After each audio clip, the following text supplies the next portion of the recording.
തിരുവനന്തപുരത്ത് 15 വയസ്സുകാരിയെ കൂട്ടബലാത്സംഗം ചെയ്തിരിക്കുന്നു. വിശദാംശങ്ങൾ ജിതിൻ ചന്ദ്രൻ നൽകും.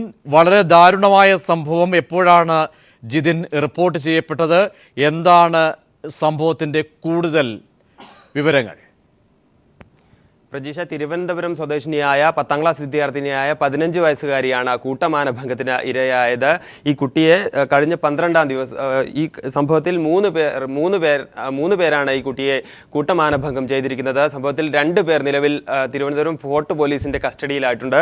ഈ പ്രതികളിൽ ഒരാൾ പ്രതികൾ ചേർന്ന് കഴിഞ്ഞ 12-ാം തീയതി ഈ കുട്ടിയെ വീട്ടിൽ നിന്നും ഇറക്കിക്കൊണ്ടുപോകുകയായിരുന്നു. ഇവരിൽ ഒരാൾ കുട്ടിയോട് പ്രേമം ഭാവിച്ചാണ് കുട്ടിയെ വീട്ടിൽ നിന്നും കൊണ്ടുപോയത്. തുടർന്ന് ഈ കുട്ടിയെ തൊടുപുഴയിൽ വെച്ചാണ് കൂട്ടമാനഭംഗത്തിന് ഇരയാക്കിയത്. അതിനുശേഷം കഴിഞ്ഞ ദിവസമാണ് കുട്ടി വീട്ടിൽ തിരിച്ചെത്തിയത്. അപ്പോഴാണ് പീഡന വിവരം പുറം ലോകം അറിയുന്നതും. കുട്ടിയെ 3 ദിവസം നിരന്തരം ഈ പ്രതികളുടെ തൊടുപുഴയിലുള്ള സുഹൃത്തുക്കളുടെ ഒരാളുടെ വീട്ടിൽ വെച്ചാണ് കൂട്ടമാനഭംഗത്തിന് ഇരയാക്കിയത് എന്നാണ് പോലീസിൽ നിന്നും ലഭിക്കുന്ന വിവരം. എന്തായാലും സംഭവത്തിൽ ഈ കുട്ടിയുടെ കൂട്ടുകാരായിട്ടുള്ള മൂന്ന് പേരെയാണ് പോലീസ് 3 പേരിൽ 2 പേർ ഇപ്പോൾ കസ്റ്റഡിയിലായിരിക്കുന്നു. മൂന്നാമനായി തിരച്ചിൽ പുരോഗമിക്കുകയാണ് എന്നാണ് നമുക്ക് ലഭിക്കുന്ന വിവരം. എന്തായാലും വളരെ ദാരുണമായ സംഭവമാണ് ഉണ്ടായിരിക്കുന്നത്. പ്രേമം നടിച്ചുകൊണ്ട് ഈ കുട്ടിയെ തൊടുപുഴയിലേക്ക് കൊണ്ടുപോയി അവിടെ വെച്ച് നിരന്തരം കൂട്ടമാനഭംഗത്തിന് ഇരയാക്കുകയായിരുന്നു എന്നാണ് ലഭിക്കുന്ന വിവരം. ഇന്നലെ ഈ കുട്ടി തിരികെ എത്തുമ്പോൾ മാത്രമാണ് പീഡന വിവരം സംബന്ധിച്ച പുറം ലോകം അറിയുന്നത്. സംഭവത്തിൽ തിരുവനന്തപുരം ഫോർട്ട് പോലീസാണ് സംഭവത്തിൽ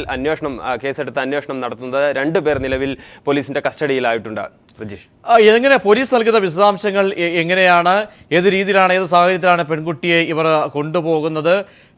പുറം ലോകം എന്തുകൊണ്ട് ഇത്രയും ദിവസം വരെ അറിയാതിരുന്നു? പ്രാഥമികമായി ലഭിക്കുന്ന വിശദാംശങ്ങൾ എന്തൊക്കെ?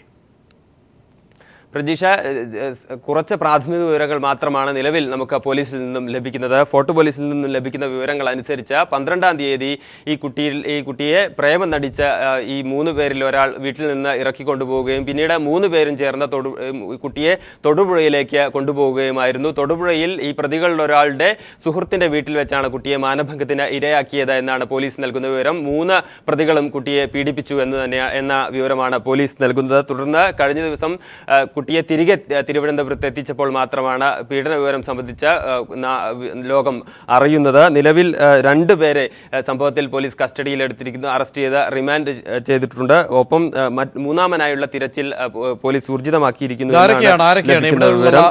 പ്രതികളെയാണ് ഇപ്പോൾ പോലീസ് അറസ്റ്റ് ചെയ്തിരിക്കുന്നത്. അവരെക്കുറിച്ച് എന്തെങ്കിലും വിശദാംശങ്ങൾ ലഭിക്കുന്നുണ്ടോ ജിതിൻ? പോലീസിൽ നിന്നും ലഭിക്കുന്ന വിവരങ്ങൾ അനുസരിച്ച് പ്രതികൾ തിരുവനന്തപുരം സ്വദേശികളാണ് എന്ന വിവരം മാത്രമാണ് ഇപ്പോൾ പോലീസിൽ നിന്ന് ലഭിക്കുന്നത്. പ്രതികളുടെ വിവരങ്ങൾ പോലീസ് പുറത്തുവിട്ടിട്ടില്ല. പ്രത്യേകിച്ച് മൂന്നാമൻ അറസ്റ്റിലാവാനുള്ള സാഹചര്യത്തിലായിരിക്കും ഇത് എന്നാണ് കരുതേണ്ടത്. എന്തായാലും 2 പേരെ നിലവിൽ പോലീസ് സംഭവത്തിൽ കസ്റ്റഡിയിലെടുത്തിട്ടുണ്ട്. എന്തായാലും തിരുവനന്തപുരം സ്വദേശിനിയായ 15-കാരി 10ാം ക്ലാസ് വിദ്യാർത്ഥിനിക്കാണ് ഈ ദുരവസ്ഥ ഉണ്ടായിരിക്കുന്നത്. ക്രൂരമായ മാനഭംഗത്തിനാണ് കുട്ടി ഇരയായിരിക്കുന്നത് എന്നാണ് പോലീസിൽ നിന്നും ലഭിക്കുന്ന പ്രാഥമിക വിവരം. 2 പേരെ സംഭവത്തിൽ പോലീസ് അറസ്റ്റ് ചെയ്തിരിക്കുന്നു. ഈ പെൺകുട്ടിയുടെയൊക്കെ തന്നെ ജീവിത രീതി, പശ്ചാത്തലമൊക്കെ എങ്ങനെയാണ്? വളരെ പാവപ്പെട്ട നിലയിൽ ജീവിക്കുന്ന കുട്ടിയായിരുന്നുവോ? ഏത് സാഹചര്യത്തിൽ എങ്ങനെ ഇവരുടെ വലയിലേക്ക് എത്തപ്പെട്ടു? അങ്ങനെ എന്തെങ്കിലും ലഭിക്കുന്നുണ്ടോ വിശദാംശങ്ങൾ? പ്രജീഷ, പെൺകുട്ടിയെ സംബന്ധിച്ചുള്ള കൂടുതൽ വിവരങ്ങളൊന്നും തന്നെ നിലവിൽ ലഭിച്ചിട്ടില്ല. കുട്ടി 15 വയസ്സുകാരിയാണ്, 10ാം ക്ലാസ് വിദ്യാർത്ഥിനിയാണ്. തിരുവനന്തപുരം നഗരത്തിൽ തന്നെയുള്ള ആളാണ് ഈ വിദ്യാർത്ഥിനി എന്ന വിവരങ്ങൾ മാത്രമാണ് നിലവിൽ പോലീസിൽ നിന്നും ലഭിക്കുന്നത്. കുട്ടിയുടെ മറ്റു വിവരങ്ങളൊന്നും തന്നെ ലഭിച്ചിട്ടില്ല. പ്രതികളെക്കുറിച്ചുള്ള കൂടുതൽ വിവരങ്ങളും ലഭിക്കേണ്ടതുണ്ട്. കുട്ടിയുടെ കൂട്ടുകാരായിട്ടുള്ള 3 പേർ തന്നെയാണ് പ്രതികൾ എന്നാണ് പോലീസിൽ നിന്ന് ലഭിക്കുന്ന പ്രാഥമിക വിവരം. പ്രതികളുടെ പേര്, മറ്റു വിവരങ്ങൾ, അവരുടെ പ്രായം തുടങ്ങിയ വിവരങ്ങളെല്ലാം തന്നെ ലഭിക്കേണ്ടിയിരിക്കുന്നു. എന്തായാലും 12-ാം തീയതി മുതൽ ഈ കുട്ടി നിരന്തരം മാനഭംഗത്തിനിരയായി തൊടുപുഴയുള്ള ഈ പ്രതികളുടെ മടങ്ങിയെത്താൻ കൂടുതൽ വിശദാംശങ്ങൾ ജിതിൻ തേടുക. ഇപ്പോൾ റോസക്കുട്ടി ടീച്ചർ ടെലിഫോൺ ലൈനിൽ ചേരുന്നു. ടീച്ചർ, ഈ വലിയ ദാരുണ സംഭവങ്ങൾ ആവർത്തിക്കപ്പെട്ടുകൊണ്ടേയിരിക്കുന്നു. ഇപ്പോൾ 15 വയസ്സുള്ള പെൺകുട്ടിയാണ് തിരുവനന്തപുരത്ത് തലസ്ഥാന നഗരിയിൽ കൂട്ടബലാത്സംഗത്തിന് 15 വയസ്സുകാരി ഇരയായിരിക്കുന്നത്. എങ്ങനെ കാണുന്നു ഇത്തരം സംഭവങ്ങളെ? ഹലോ, ടീച്ചർ കേൾക്കാമോ? അങ്ങേയറ്റം ദൗർഭാഗ്യകരമായ ന്യൂസുകളാണ് നമ്മൾ കേട്ടുകൊണ്ടിരിക്കുന്നത്. ഇന്ന് രാവിലെ തന്നെ 90 വയസ്സുകാരിയായ ഒരു മുത്തശ്ശിയെ വളരെ മൃഗീയമായി പീഡിപ്പിച്ച സംഭവത്തിന് ശേഷമാണ് ഈ 15 വയസ്സുകാരിയായ പെൺകുഞ്ഞിനെ ഇത്രയും പേര് ചേർന്നുകൊണ്ട് 4 പേര് ചേർന്ന് മാനഭംഗം വരുത്തുകയും ആ കുട്ടിയെ അങ്ങേയറ്റ് ഉപദ്രവിക്കുകയും ചെയ്തു എന്നുള്ളത് വളരെ ഞെട്ടലോടെയാണ് കേരള സമൂഹത്തിൽ നമ്മളത് കേൾക്കുന്നത്.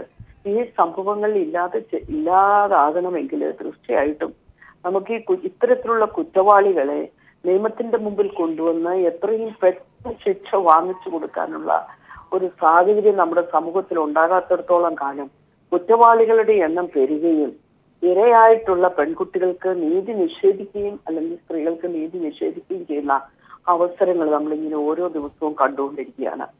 ഇതിന് ഒരു വിരാമം ഇടണമെന്ന് വരികിൽ നമ്മുടെ ജുഡീഷ്യറി സംവിധാനത്തിൽ തീർച്ചയായിട്ടും മാറ്റങ്ങൾ ഉണ്ടാകേണ്ടതായിട്ടുണ്ട്. ഈ സംഭവങ്ങൾ പെരുകി വരുമ്പോൾ ഇങ്ങനെയുള്ള കുഞ്ഞുങ്ങൾക്ക് നേരെയുള്ള കടന്നാക്രമണവും അതുപോലെ തന്നെ സ്ത്രീത്വത്തെ നശിപ്പിക്കുന്ന പ്രവണതകളും ഒക്കെ തന്നെ സമൂഹത്തിൽ ഇല്ലാതാകണമെങ്കിൽ കുറ്റവാളികൾ ശിക്ഷിക്കപ്പെടണം. നമുക്ക് കാണാൻ കഴിയുന്നു, നമ്മൾ കുറ്റവാളികൾ ശിക്ഷിക്കപ്പെടാനുള്ള സാഹചര്യങ്ങൾ വളരെ വിരളമാണ്.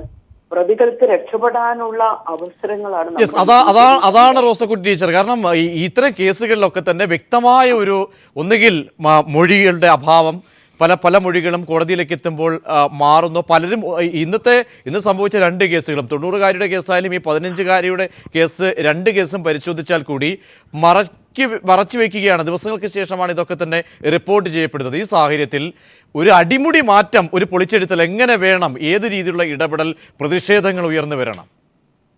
തീർച്ചയായിട്ടും സമൂഹത്തിൽ നിന്ന് ഏറെ പ്രതിഷേധങ്ങൾ ഉയർന്നു വരണം. അതോടൊപ്പം തന്നെ നമ്മുടെ ജുഡീഷ്യറി സംവിധാനത്തിലും മാറ്റം ഉണ്ടാകണം. ജുഡീഷ്യറിയിൽ ഇന്ന് വിശ്വാസം കുറഞ്ഞു വരികയാണ്. ഇരകളായിട്ടുള്ളവര് പ്രതികരിക്കാൻ തയ്യാറാകുന്നില്ല, കേസ് കൊടുക്കാൻ തയ്യാറാകുന്നില്ല. കാരണം കേസ് കൊടുത്താൽ തന്നെ അവർക്ക് ഈ നമ്മുടെ ഇരകളെ വീണ്ടും വീണ്ടും പീഡിപ്പിക്കുന്ന ഒരു അവസ്ഥാവിശേഷം ഇന്ന് നമ്മുടെ ഇന്നത്തെ സാഹചര്യത്തിൽ നിലനിൽക്കുന്നു. ഇതിനൊരു പൊളിച്ചെടുത്ത് നമുക്ക് ഏറെ അനിവാര്യമാണ്. സമൂഹത്തിന്റെ ഇടപെടൽ കുറെ കൂടി നമുക്ക് അനിവാര്യമായിട്ടുണ്ട്. കാരണം സമൂഹത്തിന് കുറെ അധികം അധികാരങ്ങളുണ്ട്.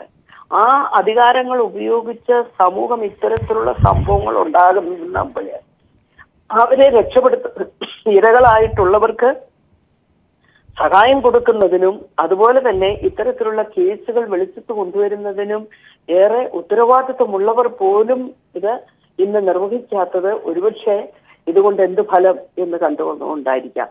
അതുകൊണ്ടാണ് ഞാൻ നേരത്തെ സൂചിപ്പിച്ചത്, നമുക്ക് എത്രയും പെട്ടെന്ന് ശിക്ഷ കിട്ടുന്നത്. നമ്മൾ നിർഭയ കേസ് വന്നപ്പോൾ JS വർമ്മ കമ്മീഷൻ നിർദ്ദേശങ്ങൾ കൊടുക്കാൻ പറഞ്ഞപ്പോൾ കേരള വനിതാ കമ്മീഷൻ ഇത്തരത്തിലുള്ള വളരെ നിർദ്ദേശങ്ങൾ കൊടുക്കുകയുണ്ടായി. ഇപ്പൊ ഗോവിന്ദചാമിയുടെ കേസ് പറഞ്ഞാലും ആ പെൺകുട്ടിക്ക് ഇനി വന്ന് തെളിവ് കൊടുക്കാൻ സാധിക്കാത്തൊരു സാഹചര്യത്തില് ആ കുട്ടി മരണപ്പെട്ടു. പക്ഷേ ചെറിയ ചെറിയ പഴുതുകളുടെയും ആരെയെങ്കിലും കുറ്റപ്പെടുത്തിയിട്ട് ജുഡീഷ്യറിക്ക് രക്ഷപ്പെടാൻ പറ്റില്ല. പക്ഷെ ജുഡീഷ്യറിയിൽ നിന്ന് തന്നെ ഉണ്ടാകുന്ന ഇടപെടലുകളെ നീതി നിഷേധങ്ങളായിട്ടും ഇരകൾക്ക് സംരക്ഷണം കൊടുക്കാത്തതായിട്ടും മാറുന്ന സാഹചര്യങ്ങളെ കുറിച്ച് വളരെ ഗൗരവമായിട്ട് നമ്മൾ സമൂഹവും ഗവൺമെന്റും ഉത്തരവാദിത്തമുള്ള എല്ലാവരും ആലോചിക്കേണ്ട സമയം അതിക്രമിച്ചിരിക്കുകയാണ്. അതുകൊണ്ടാണ് ഞാൻ സൂചിപ്പിച്ചത്, ഈ വിശ്വാസമില്ലായ്മ ഒരുപക്ഷെ സമൂഹത്തിനെയും ഒരു നിസ്സംഗ മനോഭാവത്തിലേക്ക് എത്തിക്കാനുള്ള സാധ്യതയുണ്ട്. തെളിവുകൾ കൊടുക്കുവാനുള്ള ഉത്തരവാദിത്വം ഇരകൾക്ക് കൊടുത്താൽ എന്ത് ചെയ്യും? ഇര എവിടുന്ന് ഈ തെളിവുകൾ കൊണ്ടുവരും?